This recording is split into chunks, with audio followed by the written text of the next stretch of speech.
Os piores inimigos de um homem estarão justamente dentro da sua própria casa. Meu nome é Sueli e decidi compartilhar minha história para que minha situação sirva de exemplo e ilustração do quão destrutiva pode ser a ganância humana. Na minha casa morávamos eu, meu irmão Mateus, minha mãe Isaura e meu pai Joaquim. Meu pai, um homem robusto e de semblante austero, trabalhava como motorista de caminhão, sempre longe, enfrentando estradas longas e perigosas em busca de sustento para a nossa família. Ele passava dias, muitas vezes meses, fora de casa, mas sua determinação em prover era admirável. Meu pai não apenas sustentou nossa família, ele construiu a nossa vida. Com seu trabalho árduo e incessante, comprou nossa casa modesta e vários terrenos, onde construiu imóveis que alugava, garantindo uma renda que nos permitia viver confortavelmente. Financeiramente éramos bem-sucedidos. O dinheiro nunca foi uma preocupação, mas a verdadeira questão em nossa casa era a relação que tínhamos uns com os outros. Minha mãe, Isaura, era a matriarca da casa. Nunca trabalhou fora. Sua dedicação era integral à família. Ela mantinha a casa impecavelmente organizada e limpa, e a rotina diária seguia um ritual quase sagrado. Ao meio-dia e às 7 horas da noite, a refeição estava sempre à mesa, fumegante e preparada com amor. Minha mãe era metódica, rigorosa e justa, e foi assim que nos educou. No entanto, sua disciplina severa muitas vezes se transformava em punições físicas. Ela não hesitava em usar o chinelo para corrigir minha rebeldia. Meu irmão Mateus era o oposto de mim. Trabalhador e pacífico, ele era motorista de ônibus circular e o único evangélico da casa. Sua devoção a Deus era notável. Passava horas em seu quarto, a Bíblia aberta em cima da mesa, orando e intercedendo por nossa família, especialmente por nosso pai, que enfrentava desafios imensos na estrada. Mateus congregava na Igreja Congregação Cristã do Brasil, onde era conhecido por sua natureza gentil e solidária. Se dinheiro não era o problema, a questão maior era eu. Desde pequena, sempre fui uma menina rebelde, com um espírito indomável que a vida e a disciplina de minha mãe não conseguiam domar. Minha rebeldia se manifestava em atos de desobediência e desprezo. A cada palmada que eu recebia, sentia um fogo queimando em meu coração, um desejo de me libertar daquele ciclo. Minha mãe, com sua paixão e amor, parecia reservar mais afeto por Mateus, o que apenas alimentava minha ira. Ele era calmo, educado, e eu, por outro lado, me via como uma tempestade, uma alma inquieta, cheia de astúcia. A verdade é que não me reconhecia naqueles momentos de fúria e rebeldia. Era uma pessoa diferente, sempre triste e encapetada, atormentada por uma tristeza profunda que não compreendia. Contudo, havia algo mais obscuro em mim.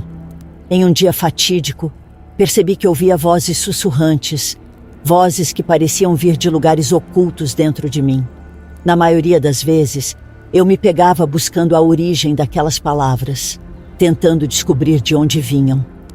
Era uma busca desesperada e solitária.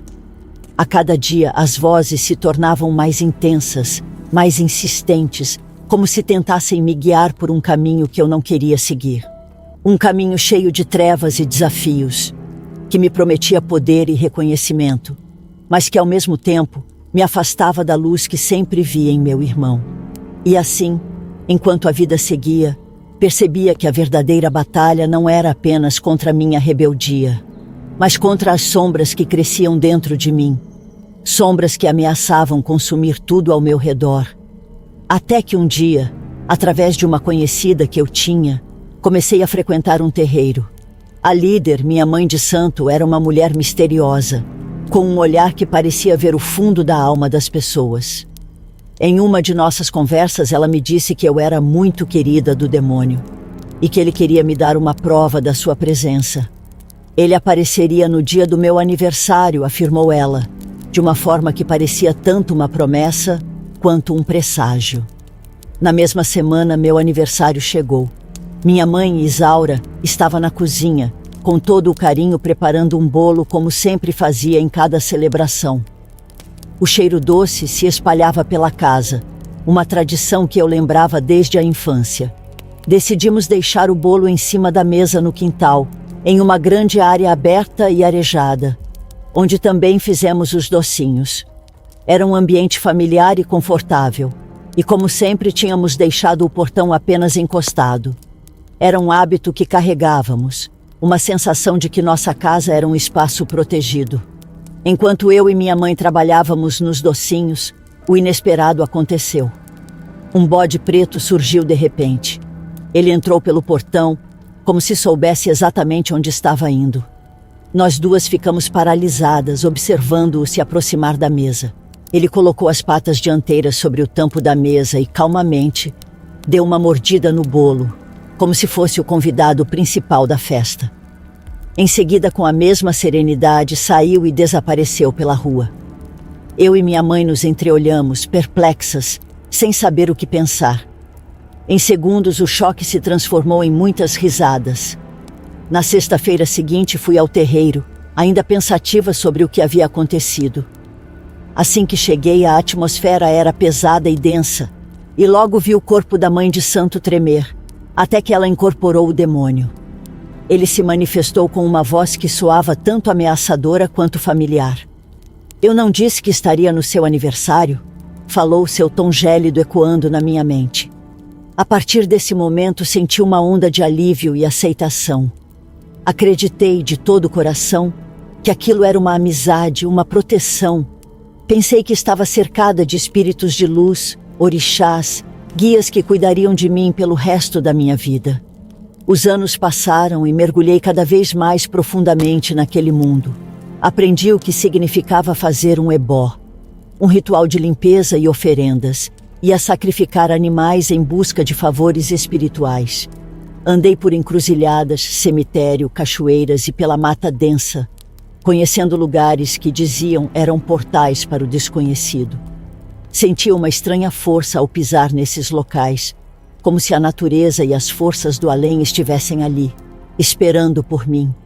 Minha vida pessoal, no entanto, nunca encontrou estabilidade.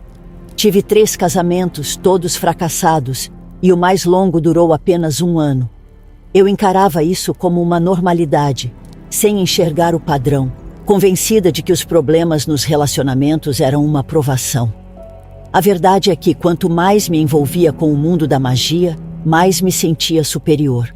Aos poucos me tornei mãe de santo, e com isso fui atraída para a bruxaria, um universo ainda mais sombrio e profundo. Passei a ser requisitada por clientes, e o dinheiro começou a entrar com abundância, alimentando minha vaidade e ambição. Contudo, no fundo, havia um ressentimento profundo. A relação com minha mãe e meu irmão Mateus havia mudado drasticamente. Mateus, com sua calma e fé inabalável, parecia sempre ter a preferência de minha mãe, que o colocava em um pedestal. Mesmo com a riqueza e a posição que alcancei, isso me corroía por dentro.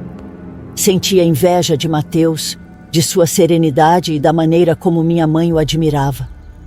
Ele, um homem de fé que nunca se desviou de seus valores, era tudo o que eu não era. E por mais que eu buscasse reconhecimento no mundo espiritual e material, havia um vazio que nem a magia negra conseguia preencher. Então veio o momento que abalou nossa família. Meu pai Joaquim sofreu um acidente de caminhão e faleceu. Sua morte nos devastou. Ele sempre fora nosso pilar, e sua ausência deixou um vazio imensurável. Minha mãe, já idosa e visivelmente fragilizada, chamou a mim e a Mateus para uma conversa. Com uma voz trêmula, mas ainda firme, disse que, apesar de eu ter muito dinheiro, deixaria metade de todos os bens para nós dois. No entanto, a casa onde ela vivia seria do Mateus, pois ele sempre esteve ao lado dela e do nosso pai, cuidando de ambos com carinho e dedicação. Ela tentou me tranquilizar, explicando que, além da casa, havia outros bens que seriam divididos de forma justa. Para ela, era uma decisão lógica e justa, mas para mim foi mais um golpe. A sensação de que Mateus era o filho escolhido apertou meu peito com força. A raiva e o ressentimento cresceram dentro de mim, junto com um desejo sombrio de reivindicar o que achava que me pertencia. Afinal, eu também era filha e sentia que, de alguma forma, era desvalorizada. E assim, com o tempo, o sentimento que parecia latente explodiu, alimentando ainda mais minha conexão com o lado sombrio da espiritualidade, onde o poder e a vingança se misturavam com minha própria sombra. Minha ira se acendeu ali como um fogo que queimava de dentro para fora. Não consegui me segurar e perguntei com a voz trêmula de raiva: "Mas e eu, mãe? Eu também quero essa casa. Cresci aqui. Por que é justo deixar só para o Mateus?" Minha mãe, sempre firme e com aquela serenidade que agora só servia para me provocar, respondeu sem hesitação: "Você já não mora mais aqui, Sueli. E Mateus ainda vive conosco, cuidou de mim e de seu pai até o fim. Não se preocupe, você vai receber tudo a que tem direito, mas essa casa será dele." Olhei para Mateus, esperando alguma reação, alguma oposição, ou ao menos uma palavra em defesa própria. Mas ele, como sempre, apenas acenou com a cabeça, como se estivesse completamente em paz com a decisão. A humildade e a falta de ambição dele me enojavam, faziam minha raiva crescer ainda mais. Como podia ele, sempre tão submisso, estar com tudo na mão enquanto eu, que havia lutado por poder e prestígio, seria obrigada a ceder? "Sai daquela casa cuspindo fogo. Eu queria aquela casa. A casa onde crescemos, onde passei a infância. Aquela casa era minha por direito. Era uma questão de orgulho e de honra. E se minha mãe não via isso, eu tomaria o que era meu de qualquer forma." Naquela mesma noite, sem pensar duas vezes, fui até meu terreiro. Com a fúria guiando cada movimento, preparei um trabalho de magia negra. Sacrifiquei um bode. O sangue ainda quente escorria pelo chão, misturando-se com a terra de cemitério e outros ingredientes que prefiro não mencionar. Ali, naquele momento sombrio, com o cheiro metálico de sangue e incenso no ar, liberei todo o meu ódio. Firmei meu pedido com determinação. A vida de minha mãe seria ceifada pela sua injustiça contra mim. O ritual era para que sua vida fosse tirada em troca da minha justiça. 7 dias depois, quase como uma ironia cruel do destino, recebi a notícia. Minha mãe havia sido atropelada. Quando atravessava a avenida em direção ao mercado, um ônibus perdeu o controle, subiu na calçada e a esmagou ali, sem piedade. O destino foi implacável. Quem a conheceu como uma mulher metódica e precisa nem reconheceria o corpo dilacerado que restava. No velório, tentei manter uma expressão de tristeza, mas por dentro, um sutil alívio me invadia. A velha desgraçada tinha recebido o que merecia. Se tivesse deixado a casa para mim, ainda estaria viva. Agora, quem sabe, ela descansaria no colo do demônio, a quem eu servia com fervor. Mateus, por outro lado, estava irreconhecível. Chorava compulsivamente, como uma criança perdida, olhos inchados e vermelhos, tremendo ao segurar o caixão. Em poucos meses, tínhamos perdido nosso pai e agora nossa mãe. Ele estava destruído, enquanto eu apenas representava mais uma vez o papel de filha enlutada. Passado um mês do funeral, achei que era o momento de tomar o que era meu. Naquela tarde, fui até a casa. O portão estava entreaberto, rangendo ao ser empurrado. Mateus estava lá, sentado na sala com o olhar distante. Pensei que seria fácil convencê-lo. Como ele sempre fora o mais calmo, o mais submisso, achei que bastariam algumas palavras. Ao me sentar diante dele, deixei claro o que queria.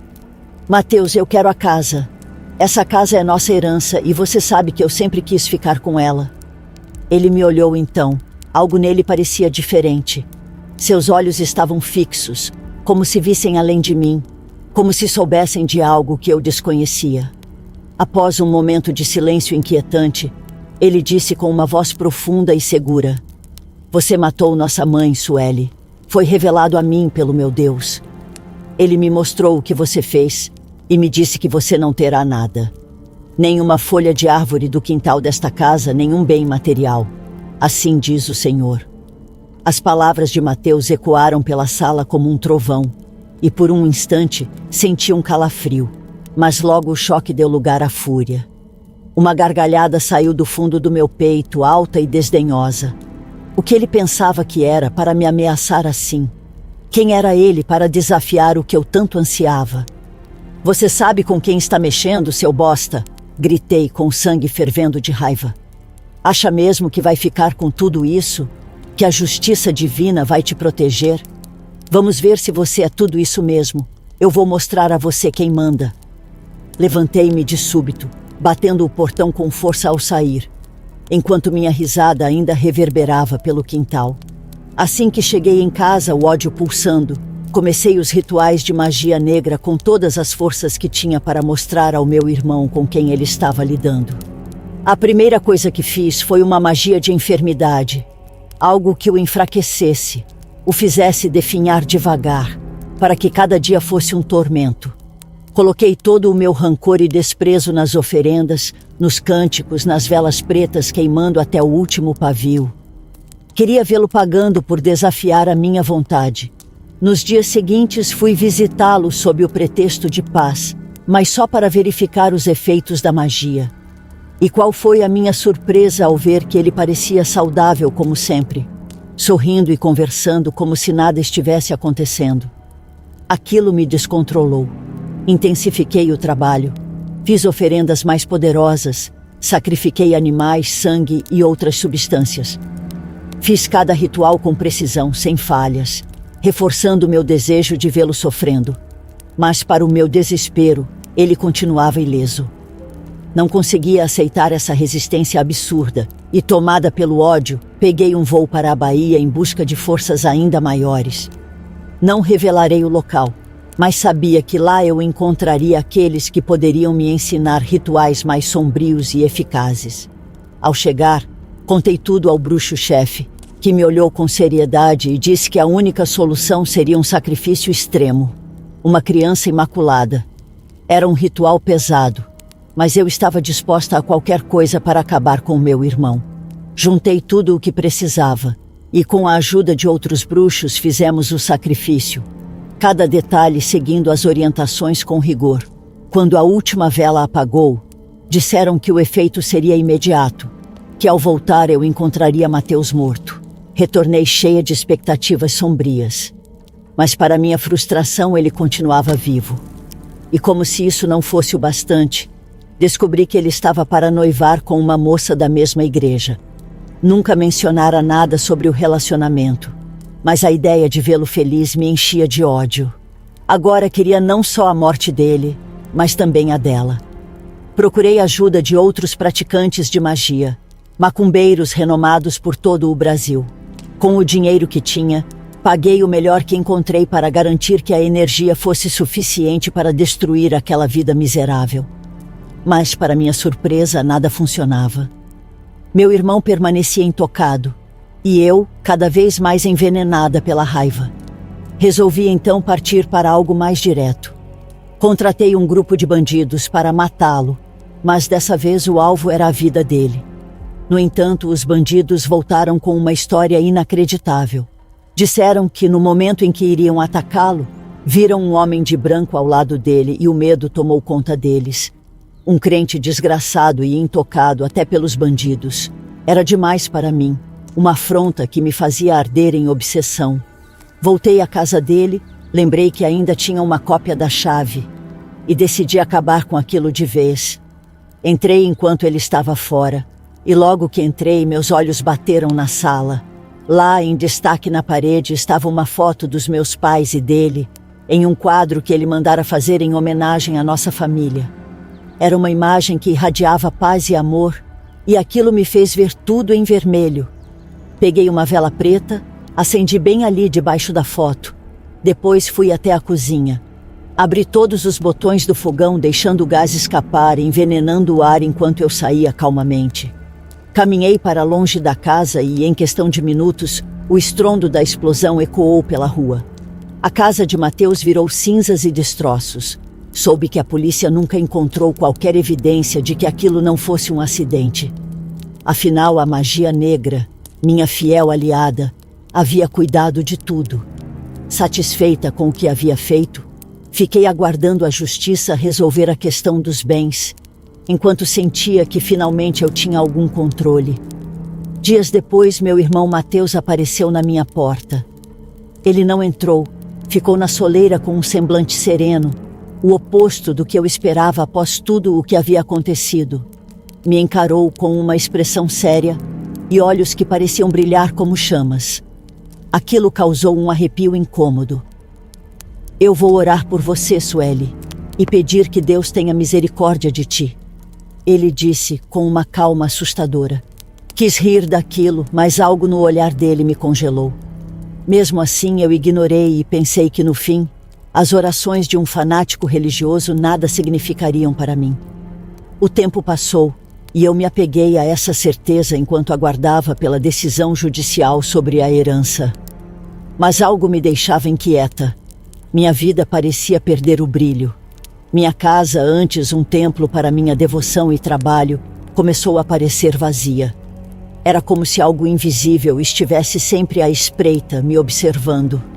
3 meses depois, numa noite em que o cansaço me venceu com uma força inexplicável, eu mal conseguia manter os olhos abertos.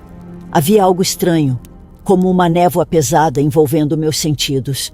Meu corpo parecia feito de chumbo. Sentei-me no sofá e fechei os olhos por um momento, mas o sono veio como uma onda irresistível. Dormi profundamente, algo que não acontecia com frequência. De repente, um calor intenso me despertou.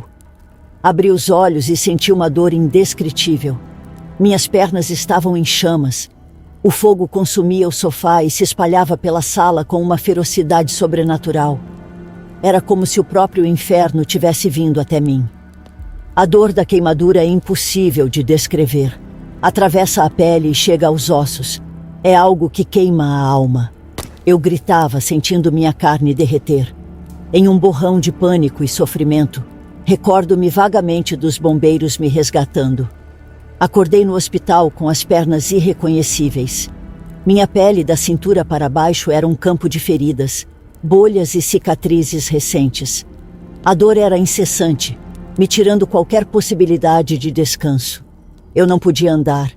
Mal podia mexer as pernas sem gritar de agonia. Passei por várias cirurgias, mas a sensação de queimação não desaparecia. Dias depois, surgiu uma nova complicação. Uma bactéria havia se instalado nas feridas. Uma infecção rara e misteriosa, que os médicos afirmavam só existir em corpos em decomposição. Como isso é possível? Eles repetiam perplexos. Essa bactéria é encontrada em cadáveres, algo que não faz sentido neste caso. Os tratamentos não resolviam. A infecção apenas se aprofundava, devorando minha carne de dentro para fora. Era uma dor que desafiava qualquer explicação. Senti o que era o verdadeiro sofrimento, um inferno vivo, onde cada instante é um novo tormento. Os médicos diziam que, pelo estado das feridas e pelo tipo de infecção, era improvável que eu sobrevivesse, mas de algum modo a morte não vinha. Mateus, ao que tudo indicava, continuava bem. Ouvi dizer que ele havia se casado e que estava feliz, a ponto de receber as bênçãos da igreja e a estima de toda a comunidade. Parecia que a vida dele prosperava enquanto eu apodrecia lentamente naquela cama, consumida pela dor e pela desesperança. A cada notícia sobre ele, sentia meu ódio inflamar, mesmo em meio às febres que me deixavam à beira do delírio. Pensava em como ele dizia que seu Deus não permitiria que eu tivesse nada da herança. E, de fato, eu não tinha ficado com 1 centavo. Toda a fortuna que eu acumulara durante a vida parecia ter se esvaído em tratamentos médicos, cirurgias e medicamentos. Mateus continuava intocado, inalcançável, como se fosse blindado por uma força invisível. No fundo, eu sabia que cada dor, cada centímetro de pele perdida, era a consequência dos meus próprios atos. Mas a raiva do Mateus só aumentava. Ele havia me desafiado, e eu não conseguia aceitar essa derrota. Esta é minha história, e se valeu a pena eu não sei. Mas se há algo que resta em meu coração, é uma única certeza. O desejo de beber seu sangue e vingança ainda arde. Se eu tiver uma última chance, Mateus será meu. Nem que eu tenha que desafiar todas as forças do céu e do inferno para isso.